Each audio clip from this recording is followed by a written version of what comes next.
Amen. What an exciting week up here, man. If y'all didn't have a chance to be a part of VBS, you really missed out. It was awesome seeing all those kids up here praising the Lord and worshiping Him. And Miss Kristen just did a fantastic job, as she always does, of organizing and leading. Probably one of my favorite things up here this week was we had a safety team who was here all week. Men who were walking the halls and guarding the doors and making sure that we didn't have any kids who got out of the building or got away from anybody, made sure that we didn't have any people in here who were suspicious or anything like that. And so it was awesome for me as a parent and as the pastor of this church to see that our place was secure. And we have that safety team on Sunday mornings too. You may not know that, but we have those guys walking around and patrolling on Sunday mornings too. So it's an awesome thing to see here at Grace. Today we continue looking at life under the sun. That could very easily be the name of Ecclesiastes because it talks about what life is like on this side of eternity in the day-to-day life of this world. And it talks specifically about an existence under the sun without God in your life. And it paints a pretty bleak picture. It says, look, if you're trying to live this life under the sun on this side of eternity without the Lord in your life, you are never going to be fulfilled. Your life is going to be a word he uses throughout this book, vanity, which means vapor or smoke or breath. It may look like something, it may seem like something, but whenever you go to grab it, there's nothing there. And that's the picture that he paints of life under the sun without the Lord in your life. So we've talked about that for a couple of weeks now, and we've gone all the way through chapter 9 of Ecclesiastes, and today we pick it up in chapter 10, and chapter 10 kind of gives us a weird left turn. Up until this point, it's written from the vantage point of a preacher, and so my guess and what most scholars believe is that this was written kind of as a sermon, and it was delivered in one sitting. So someone read this to a congregation or a group of people as a preacher, and that's kind of the way it's written, as a sermon. And so when we get to this part, it kind of takes a left turn. It goes away from talking about life being vanity under the sun, and it starts to sound more like something we'd see in the book of Proverbs, which was also written by Solomon. And so you're wondering here as you look through it, why did the tone change so much? Why did the form change so much? Why do we go from this kind of tome on what life is like without God under the sun to all of a sudden these seemingly disjointed proverbs? Why did that happen? And I think it happens for a reason. I don't think Solomon is crazy. I don't think he's having like a Dory moment. You remember Dory from Finding Nemo, where it's like she's talking about one thing, then she forgets and starts talking about another thing. You know, he's not having a senior moment here or anything like that. He's doing this for a reason. He's saying, look, I've told you in all these chapters what life is like without God in your life. And now whenever I get to this chapter, in chapter 10, I'm going to tell you a bunch of proverbs that contrast foolishness with wisdom. Because I believe what I've told you up until this point is that life without God is foolish. It ends in nothingness for you. There's no meaning in it. And now I want to show you by a series of proverbs what a wise person looks like and what a fool looks like. And so it really does fit into what he's saying. But I want to go through it with you today, and I want to read the entire chapter to you. So bear with me through this and check out all the little gold nuggets that Solomon gives us here. He says this in verse 1, "As dead flies cause even a bottle of perfume to stink, so a little foolishness spoils great wisdom and honor. A wise person chooses the right road, a fool takes the wrong one. You can identify fools just by the way they walk down the street. If your boss is angry at you, don't quit. A quiet spirit can overcome even great mistakes. There is another evil I have seen under the sun. Kings and rulers make a grave mistake when they give great authority to foolish people and low positions to people of proven worth. I have even seen servants riding horseback like princes and princes walking like servants. When you dig a well, you might fall in. When you demolish an old wall, you could be bitten by a snake. When you work in a quarry, stones might fall and crush you. When you chop wood, there is danger with each stroke of your axe. Using a dull axe requires great strength, so sharpen the blade. That's the value of wisdom. It helps you succeed. So you can see already, he's going through all of these comparisons and contrasts of wisdom and foolishness. And he's trying to give you an idea of the value of wisdom and the folly of foolishness. Verse 11, if a snake bites you before you charm it, what's the use of being a snake charmer? Side note real quick. I went fishing yesterday, and I almost stepped on a water moccasin. Isn't that bad? But I killed it, so it's all good. All right, verse 12. Wise words bring approval, but fools are destroyed by their own words. Fools base their thoughts on foolish assumptions, so their conclusions will be wicked madness. They chatter on and on. No one really knows what is going to happen. No one can predict the future. Fools are so exhausted by a little work that they can't even find their way home. Verse 16, what sorrow for the land ruled by a servant, the land whose leaders feast in the morning. Happy is the land whose king is a noble leader and whose leaders feast at the proper time to gain strength for their work, not to get drunk. Laziness leads to a sagging roof. Idleness leads to a leaky house. A party gives laughter, wine gives happiness, and money gives everything. Never make light of the king, even in your thoughts. And don't make fun of the powerful, even in your own bedroom. For a little bird might deliver your message and tell them what you said. All right, so a whole bunch of seemingly disjointed statements. I'm going to try and summarize them for you. The first thing I want you to see is in verse 1. Verse 1 sets the tone for the entire passage. It tells us what he's talking about, and it immediately tells us this is a contrast between wisdom and folly. And he tells us this, a little foolishness makes life stink. A little foolishness makes life stink. He says, as dead flies make a perfumer's oil stink, so a little foolishness is weightier than wisdom and honor. His comparison is using smell, and he's given us the idea that perfume smells good. But if the flies get to it, if you leave it too long, if you leave the trash out too long, flies will start to get there and it'll start to smell bad. And so he's saying the wise person, their character smells good. And the foolish person, their character stinks. And he says all it takes is a little bit of foolishness to make life stink. We see that all the time, don't we? We see people who have built up a reputation and they do a couple of stupid things, maybe one small thing, and all the good that they built up in their reputation goes down the tubes. How many people have lost their reputation because they said, you know what, I can drive home when they shouldn't have driven home. And they've lost their reputation and they've lost their standing. I think of people like Lance Armstrong. You remember Lance Armstrong, the famous cyclist who this guy was so good that he made a bike race famous. I mean, think about that. You got to be good to make biking famous. And he made biking famous and bike races famous, and we all felt the pride of him winning all those Tour de France's. And then we found out he was cheating. And he started a foundation, the Live Strong Foundation. Everybody had the little bracelets on and T-shirts on and everything else.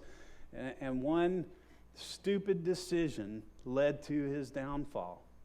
You can work your whole life to build up a good reputation. And most people do. and you realize, hey, there's something important about my name, and I need to make sure and keep my name clean. But you can make one stupid mistake, and it can all go wrong. You know, my motto here at Grace Community Church is stay off the front page. You know, stay off the front page, Steve. Don't do anything dumb that would land you in a bad light. And I really, that really is something that I think about often, because if my name becomes bad, then our church's name becomes bad, and ultimately the Lord's name gets smeared. And isn't it a shame that we live in a world where so many preachers have fallen and have given the Lord a bad name and have given the church a bad name? Look, we've got to be people who realize the power of folly, the power of foolishness, and I think that's what he wants us to see. First of all, our character has a fragrance. It can either smell good or it can stink. And then secondly, don't underestimate foolishness. Don't underestimate foolishness. Don't underestimate letting your hair down for a little bit. You know, you might say, well, I've been at it really hard, and I just want to let my hair down for a little bit. Well, you know how many people get in trouble because they just want to let their hair down for a little bit? I think he's just giving us a cautionary warning. Hey, stay on guard when it comes to your character. Make sure that it's fragrant. Don't become reckless. Don't become confused and distracted by this world so that you sacrifice your good name. And listen, that's what this whole chapter is about. It's about the fragrant character of the wise and the putrid character of the foolish. And so he sets the stage with verse 1, and he goes on to develop that throughout this chapter. I want you to see in this chapter, I'm not going to go through every verse, but I want you to see in this chapter that I think what Solomon is getting across to us and what the Lord through him is getting across to us is there are 7 things that we need to remember as it relates to wisdom and folly. And the first is this: seek wisdom. He wants us, as we read this chapter, to develop a heart to seek wisdom. He wants us to seek it, to desire it, to see that folly is dangerous, and to seek out wisdom. Secondly, he wants us to determine to be discerning about wisdom and folly. It's not just enough to seek after it. You've got to be discerning. You've got to know who is wise and who is a fool, because not everybody we meet is wise and not everybody we meet is filled with folly. And so we need to be discerning, and he wants us to cultivate discernment between wisdom and foolishness. And the only way to do that is to continue to read things like this, continue to read this chapter, and read through the Proverbs. You know, there are 31 chapters in Proverbs. You can read one chapter per day for every day of the month. And it will bring wisdom into your life. Don't forget, you're hearing directly from the wisest person who ever lived. And he wants you to seek wisdom, and he wants you to know the difference between wisdom and foolishness. Thirdly, he wants us to cultivate wisdom. He wants us to cultivate wisdom. Look, you don't just wake up one day wise. It's a process that has to be cultivated. It reminds me of a garden. You know, if you want to grow good fruit, good vegetables, you've got to cultivate the ground. And you got to put work in, and it's got to be a daily thing. You can't just plant the seeds and then hope that something good comes out of it. You know, my father-in-law, he cracks me up. He has this garden in his backyard. I'm going to put it in quotes, this garden in his backyard. And he's got a little area where he's planted some seeds, and he calls it the evolutionary garden. I said, well, why do you call it that? He said, because only the strong survive. I'm not going to get out there and till this thing and work it. I'm just going to see what might happen. And you go out there, it's all overgrown.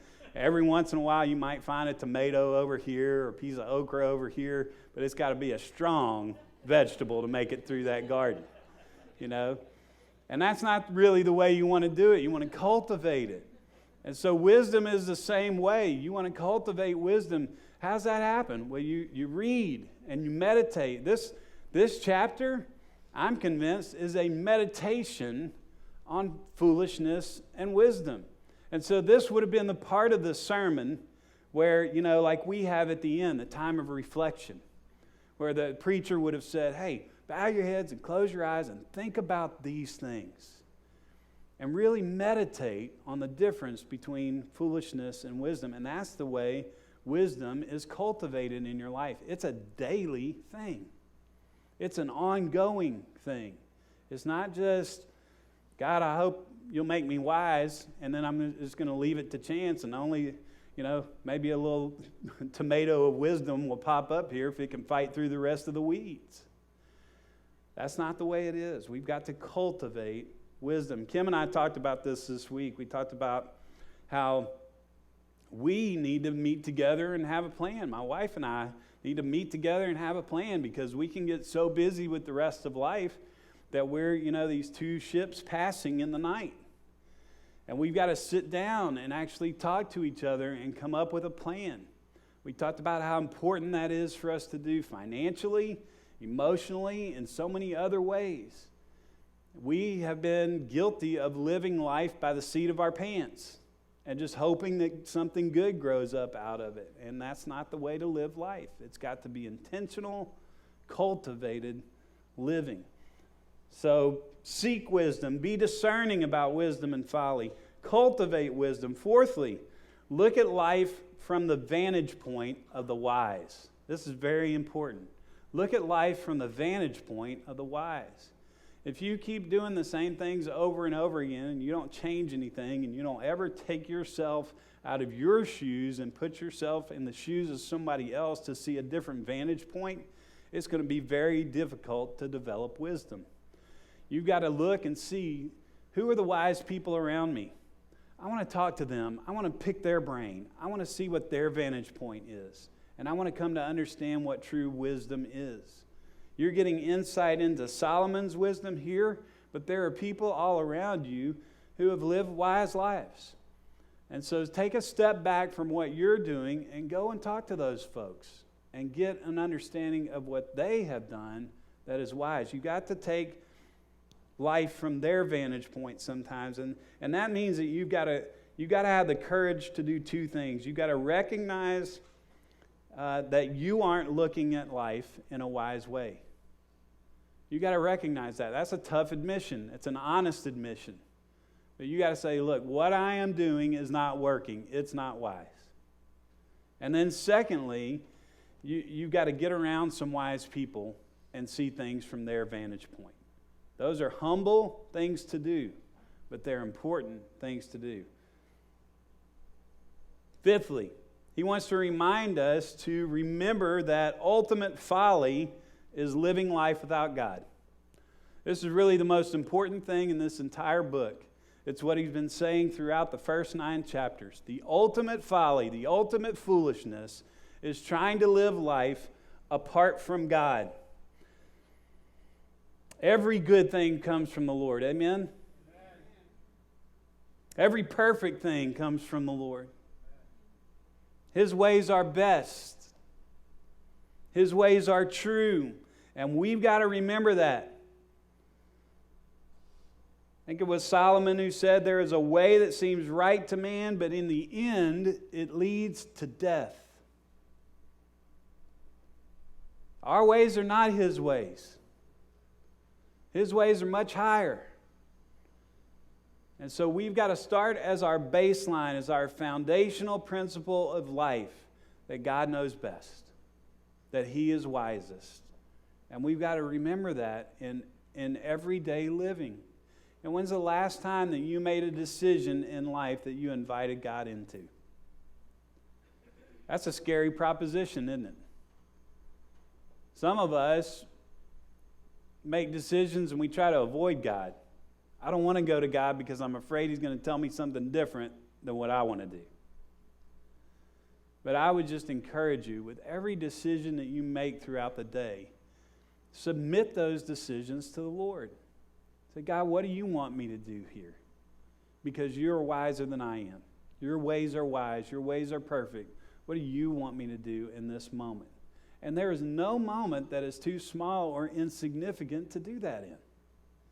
You can do that in everyday living. Do that especially at work, at your job. God, how do you want me to handle this situation? Or God, go before me in this and make sure that my steps are wise. But submit those things to the Lord, because He is the source of all wisdom. Ultimate foolishness is living your daily life without God. Sixth, realize that sometimes fools rule and the wise are lowly. He talks about this in this passage. He says, sometimes a fool is going to be on the horse, and sometimes the wise person is going to be on the ground. And what he means by that is sometimes this world values foolishness more than wisdom. Oftentimes. It's pretty easy to look out there and see that, isn't it? When we look at this world around us, and man, I just see the foolish elevated and the wise, trampled over. And he says, don't be surprised by that. Wisdom will not always gain you the greatest place in the world. Wisdom will not always elevate you in the eyes of worldly men. So that's okay. As long as you are doing what is wise and you are seeking the Lord and you are following Him in your life, do the wise thing. Don't compromise just to gain the praise of fools. Sometimes fools rule and sometimes the wise are lowly, and that's okay. Don't compromise just to get to the top if it means that you are shunning the wisdom of God. And then finally, what we see here is reject the so-called wisdom of the world and embrace the wisdom of God. Reject the so-called wisdom of the world and embrace the wisdom of God. Well, what is the wisdom of God? I think we find a mirror passage in the New Testament that tells us all about the wisdom of God. It's one of my favorite passages in all of Scripture. It's in 1 Corinthians chapter 1, verses 18 and following. It says this: "For the word of the cross is foolishness to those who are perishing." He sets the tone right there, doesn't he? He says the cross, what we believe, what we hold dear, who Jesus is foolishness to most people. It's foolishness to those who are perishing, but to those who are being saved, it is the power of God. For it is written, "I will destroy the wisdom of the wise, and the cleverness of the clever I will set aside. Where is the wise man? Where is the scribe? Where is the debater of this age? Has not God made the foolish? Has not God made the foolish of the wisdom of the world? For since the wisdom of God, the world, through its wisdom, did not come to know God. God was well pleased through the foolishness of the world, preach to save those who believe. For indeed, Jews ask for signs, and Greeks search for wisdom, but we preach Christ crucified." Now, look, that part right there is so important for us to see in this world. He's saying that the rest of the people in this world, in his day, it was the Jews and the Greeks. And he's pointing out the religious leaders, and then he's pointing out the philosophical leaders of the world during his day. And he's saying the religious leaders, they wanted evidence. They didn't believe in Jesus because they didn't believe He was the Messiah, because they wanted His evidence to match their preconceptions. And he's looking at the philosophical leaders and he's saying, look, these folks wanted evidence, and the Greeks, they wanted wisdom, the wisdom of this age. And Jesus didn't deliver to either one of them. They didn't get what they wanted to get out of Jesus. But for those of us who believe, we preach Christ crucified. That is our foundation. That is our philosophy. And he says to the Jews, it's a stumbling block, and to Gentiles, it's foolishness. But to those who are called, both Jews and Greeks, Christ is the power of God and the wisdom of God. That's where we stake our claim. It's dumb to the world, but it's our power. Because the foolishness of God is wiser than men, and the weakness of God is stronger than men. For consider your calling, brethren, that there were not many wise according to the flesh, not many mighty, not many noble, but God has chosen the foolish things of this world to shame the wise. And God has chosen the weak things of the world to shame the things which are strong. And the base things of the world and the despised things God has chosen, the things that are not, so that He might nullify the things that are, so that no man may boast before God. By His doing, you are in Christ Jesus, who become to us wisdom from God and righteousness and sanctification and redemption, so that, just as it is written, let him who boasts, boast in the Lord. I love that last part because he's saying, look, there's nothing real special about a whole lot of us. We may not be elevated in the light of the world. We may not be the wisest people in the world's standards. We may not be the smartest people or the richest people or any of those things. But we have the very power of God. And because of that, we are elevated in God's eyes. He sees us as holy, and He sees us as good. And in Him we have found forgiveness and power, and through that we have the very wisdom of God as the source of our life. And all we have to do is remember that and live by it. We have to trust it above everything else, above the wisdom of this age, above everything else. We have to trust the Lord. Now that's the message of this chapter of Ecclesiastes. Don't be foolish. Be wise. And how do you be wise? Well, you rest in the wisdom of God, which is the very Son of God, Jesus Christ, Him crucified, Him resurrected, so that in Him we have life. If we are dependent upon that power, we will be wise. So invite that power into your daily living. Don't live the day to day as if God doesn't exist. There's a pastor, Craig Rochelle, in Oklahoma, and he talks about that. He talks about the phenomenon of Christian atheism. Two terms that don't go together. But what he means by that is, he says there are a lot of Christians out there who live their day-to-day lives as if God doesn't exist. And I think he's right. And I'm one of them sometimes. We've got to keep in mind in our day-to-day living, where the rubber meets the road, in the nitty-gritty of life, God exists. And we have to submit even those moments to Him. Will you pray with me?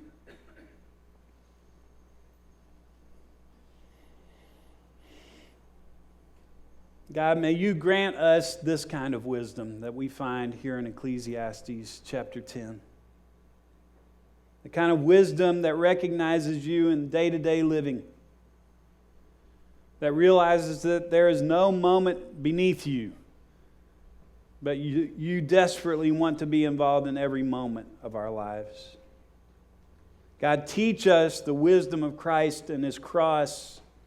It may look ridiculous to the world, and we know it does. But it is your wisdom for salvation for those who believe. And so give us that faith. We ask in